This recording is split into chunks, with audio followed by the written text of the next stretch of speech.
Good morning, boys. Dust Gordon here. I figured, considering the release of the 35 cap has been announced to be this Saturday around noon for East Time NA, I decided to do a little recap of the how the 25 beta has been going so far, kind of what we've seen from the general community, what we've seen from the beta, what's been announced going forward, and maybe a little bit what I did personally into this cap and what I'm going to do into the next cap. So the first thing is we've seen quite a few good bug fixes. I don't remember the exact numbers, but I know it's like multiple four digits. So the devs have been really hard at work at fixing a lot of bugs, and they've been doing it really quickly and efficiently too. Like I haven't had any bugs that I had to reach to them again because it didn't get fixed properly. Every bug that I submitted, I think I might have around like a dozen personally.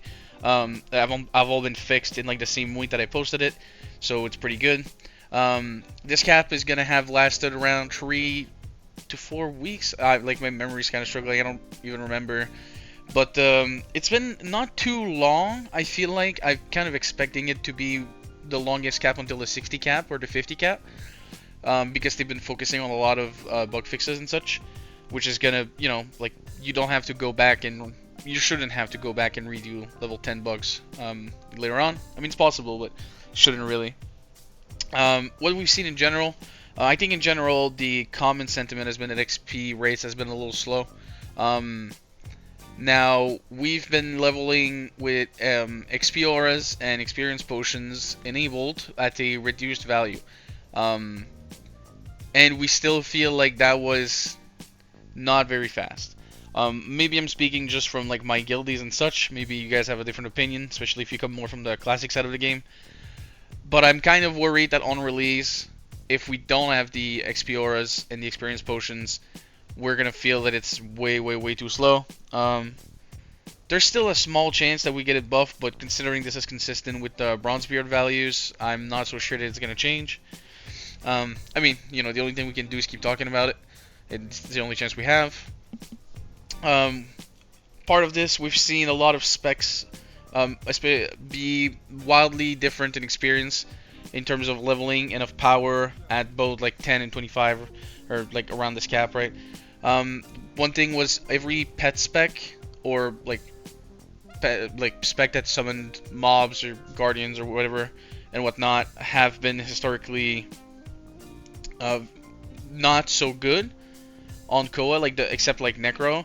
Like the pets themselves have been kind of always scaling weekly, but we've seen them do way more damage than we've ever seen them. Especially specs like the Elfire Coximp, the Houndmaster dogs from Darkness. Like the pets just do so much damage to everything. We're just kind of like, in a way, we're kind of happy and hoping that it stays that way. Because it feels pretty bad when you're a pet spec, but your pet doesn't end up being the majority of your damage. So we're kind of trying to hoping that it stays consistent while being maybe a little reined in certain cases, like Houndmaster. Um, in terms of a lot of the common sentiment around what was about this cap, I think most people kind of liked it. Everybody, of course, wishes like it went up faster, but I think it's just normal if you're part of the people that have more time to play that you'll not burn out, but you'll get kind of done what you want to do at this cap. I myself have had time to cap 5 or 6 characters, spend like a decently significant amount of time on like 3 of them, so I can feel pretty good about that. I know most of my guildies have 2 or 3 characters. I think like for those that have a little bit more time to play, of course. Um, so I don't think like in essence it's that bad. Like realistically, we kind of have a good time. It's pretty easy. The world scaling lets you quest a little bit more how you want, which is debatable because it's not always better to do so, but it is what it is. This extra time, have found a lot of people that would never have engage in professions and other side content that they wouldn't normally. People have just been kind of like scrolling around, trying to explore places, see what the Ascension team changes have been made, including a ton of new towns that have been rehauled and stuff that look really good. Professions feel good. We have the Bronzebeard system with some new added things, including woodworking, finally being actually functional. Great addition, by the way. I think it's a cool addition. If anything, I would say that the biggest problem I would have with the woodworking is that it was artificially level locked earlier than the rest of the professions, so it kind of felt weird that you couldn't go past like a certain point pretty fast. Um, but that's just part of the course. I think for balance, I don't know that there was really items that we could have used anyway, so it was kind of not a big deal. Um, crafted gear at 25 has been proven to be like a majority part of the, we'll call it like the bissing out, like the twinking process of the situation. Um, which is fine. I don't think 25 bis really needs to be super varied and interesting. Like it's a mix of world forged and crafted items that take time to get, and some dungeon drops and stuff.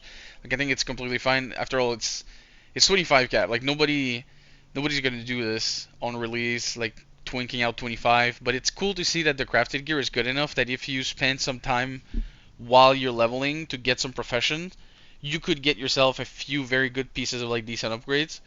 Um, so that's not bad at all. I think it's good to see that it would be worth the time if you do like consistently get like mining nodes and you level up your blacksmithing by taking just a little bit of time to do it. You could get some really good upgrades, um, which are like significantly stronger than like the open world blues. As it stands right now, I have a set of gear that I'm probably gonna keep 80% of it until 35, at which case I'm gonna get new pieces. So that's like a W for the crafting in the open world field for me. PvP. I've done a really rare thing, and I've did engage in PvP. I will say one thing. I think it's less. It's not as bad as I thought it was going to be. There's still some like outliers of specs that are just better. We've seen some weird scaling of some spells do a ton of damage. We've seen some adjustments being made that were sometimes enough, sometimes feel like they're not enough, but it also is kind of depends what you're playing. Like if you're playing like a Chrono, you probably don't agree that the Rune Master's nerf were enough. But if you play like I'm playing my Primalist and I'm feeling like it's kind of good enough. Like it's tough to survive, but um I can do it sometimes, which I think is a great place to be. Um, you have other stuff that were kind of changed a little bit, like some pets were nerfed, Hellfire was nerfed. Um, I don't know if Ranger was nerfed, but it was definitely reined in. But then you have some stuff that weren't really changed, like Blood Mage is super oppressive. Their Valnar Sanguine, like at the start it was kind of a bug that let them cast it back to back and do like super high damage. But now it's just they just cast it and they still like smoke you. They'll take something like half of your HP even in twin gear, um, or more with just the one cast. So it's pretty difficult to fight against. You have Tinker. Tinker has been kind of godly. The utility that they get and their mobility, their self-sustain, they just kind of have it all. And I'm suspecting just a lot of like their base value on spells are just high for the level 25 cap.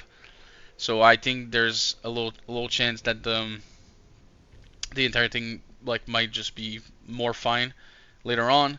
Um, we also don't have a lot of counterplay tools. Like some people just don't have their counterplay tools.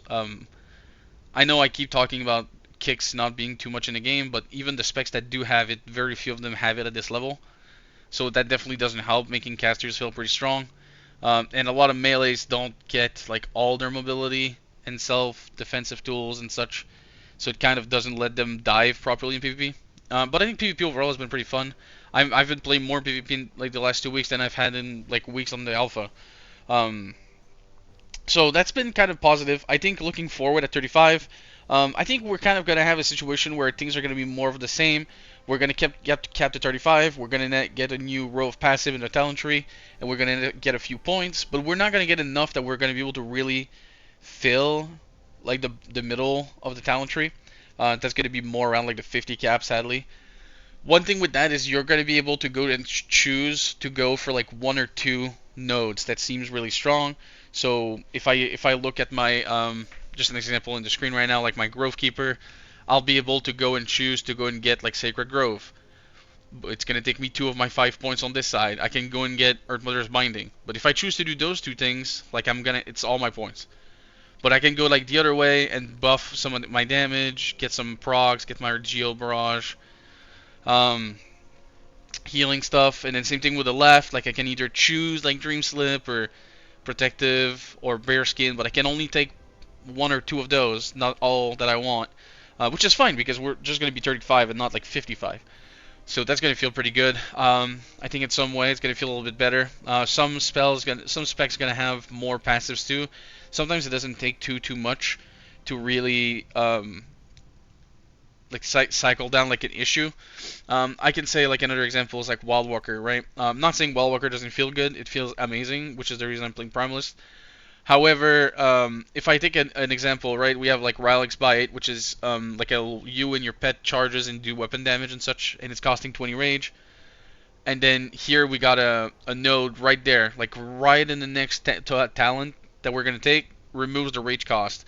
Which turned this ability from like a charge that is like a rage spender that has a charge into like a filler that you cast while you cycle between your generators and your spender when you're like you don't have full rage, but you don't have a builder, but you don't want to just spam Wild Claw because you know you're gonna need some rage for like totemic smash or something. Well, then you get your free globals to do that, right? And you're also gonna get more access to like it's kind of mobility at the same time because you get more access to your charge.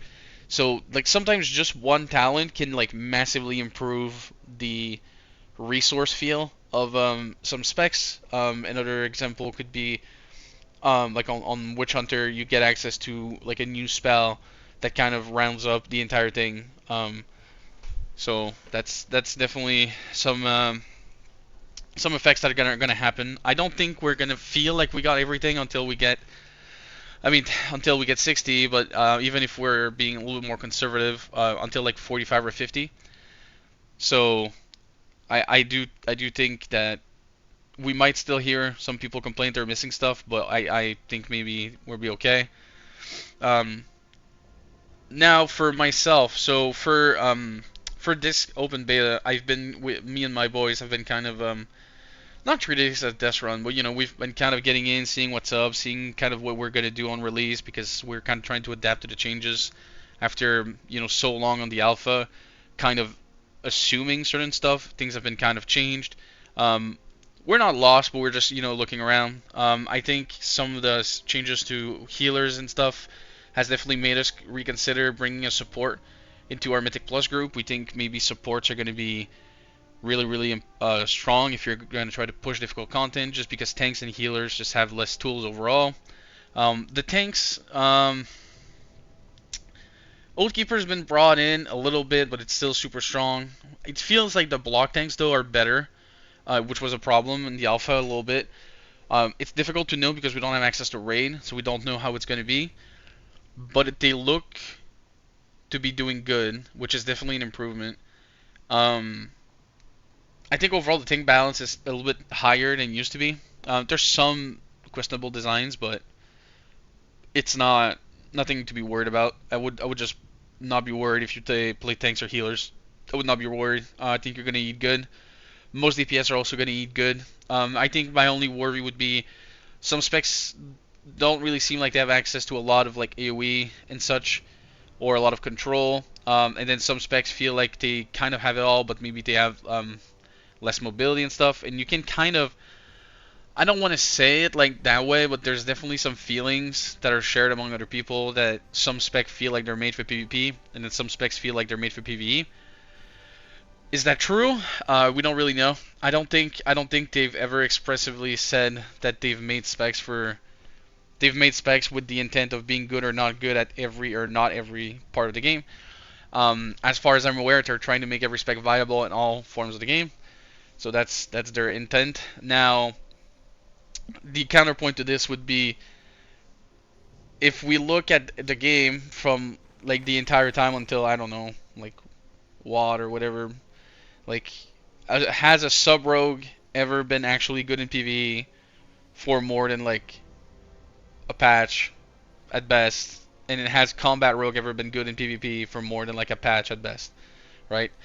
So that would be kind of the idea. Would be I'm not too worried about it being the case that if you have a spec with like 3 DPS, that you have one of them that doesn't look good for PvE but looks good for PvP. Well, I would just be more. I would just advise being open to... I would advise being open to trying some of your other specs of your class out. Just give it a chance. Like, you're still playing the same class. There's going to be a lot of similarities. So definitely give your other specs a chance. So other thing that I've done into this cap is I've personally started on my Templar, which has been my historic character. Respectfully, it's a lot of the changes that were made didn't feel like they were made for me, which is interesting because I've seen more Templars than I've kind of ever seen on the alpha.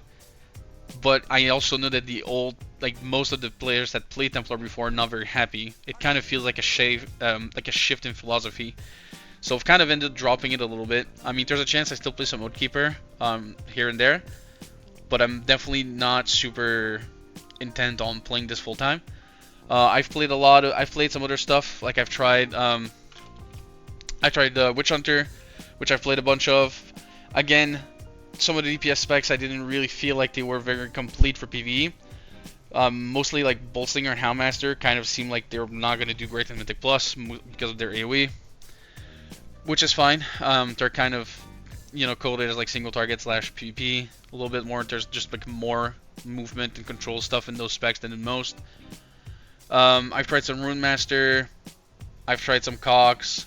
And lastly, I've been playing Primalist. One of the reasons is mostly because of the support discussion that we've had with the boys, so I've decided maybe I'll try playing some support. And I've ended up just absolutely loving Grovekeeper Primalist. This is an actually super fun spec. I'm really, really loving it. I've just been playing it all day as much as I can, and I've even dived into PvP more than I have in a long time, just having a good time instead of being frustrated. So I might play some more Primalist going forward. That's probably going to be the next class I do a video about too. I think all in all the 25 cap was pretty good. I liked the slower pace. Like, you didn't feel like you had to do too much. You could kind of smell the roses. I think 35 is going to be like that even more. You're just going to get some more spells, but you're not going to need like a crazy amount of stuff. Like, you don't need to get best, you don't need to get infinite money, you don't need anything. It's a great time to just go around, do whatever stuff you want to do, fuck around with your friends, do some content you didn't think you would. Don't take the game too seriously. Like, this isn't the time for this. So I think we've been having a good time. I'm excited for 35 coming this weekend. I'm gonna try to get on it day one as usual. So I hope you guys liked it. It's not like a crazy video, but it's a little retrospective. I'm going to try to make it one video like this for every cap, especially if there's some important stuff that changes. But so that was about it. I hope you guys have a nice day. Thank you very much for watching the video. If you want to say anything, ask any questions, or send me some hate for the tier list that I made again, please do it down below. That's going to be I read every single one of them. So thank you very much, guys. Peace.